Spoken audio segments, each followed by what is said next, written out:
I love them when they come right out of the box hot like that. Hey everybody, Bobby Brown here with the Masada, IWI Masada.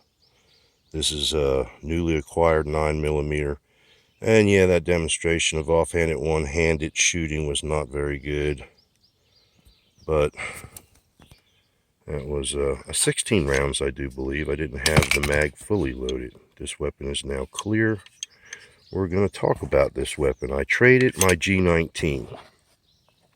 And for all the Glock fanboys that are going crazy, the G19 just never fit the bill for me as a 9mm.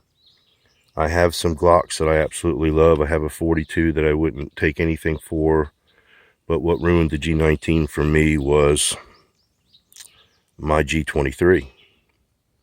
I've had this 40 cal G23 forever. As the Glock guys know that this and the G19 is pretty much the same thing in a different caliber. But for this, because of this, the G19 just never did it for me. With so many Super 9s on the market, I'll call them Super 9s. You got the Styrs and the Israeli weapons, and you've got so many choices. I just thought, hey, I'm going to turn this Glock 19 into something that is optic ready, which I really like. With those 16 or 17 rounds, it is an 18 round, it's 17 plus 1. But I did not have a full mag. Where was I going with it? Optic ready. This is very important to me anymore. I only have about, with this 16 rounds, probably less than 100 or maybe around 90. Just shy of 100 rounds. No failures. With my lipstick reloads, they seem to be going well with my reloads. It seems to work, although I have to check every single bullet in this and the Canic.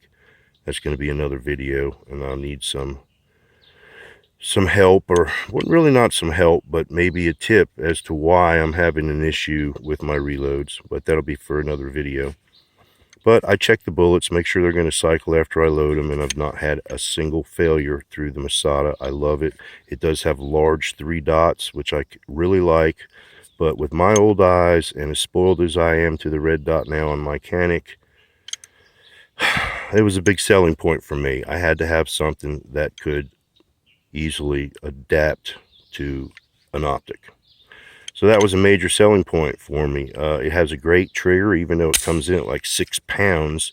It feels real good. It does have a long trigger reset, but the trigger is very manageable. It feels really good in my hand, and honestly, I loved it from the second that I picked it up. The weapon is also fully ambidextrous, meaning ambidextrous everything, not capable of ambidextrous, being ambidextrous, first day with my new tongue, but fully ambidextrous.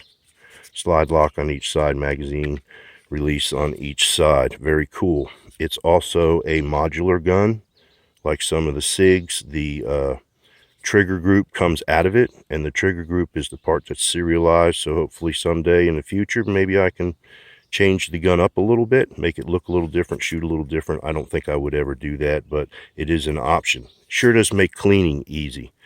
I'll do a video maybe later on how to remove the trigger group. It's really not that difficult.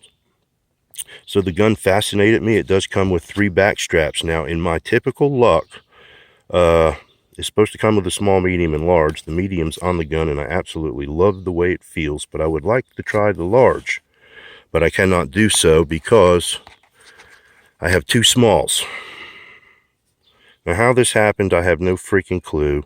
My good friend Greg at Mayberry Sporting Goods is taking care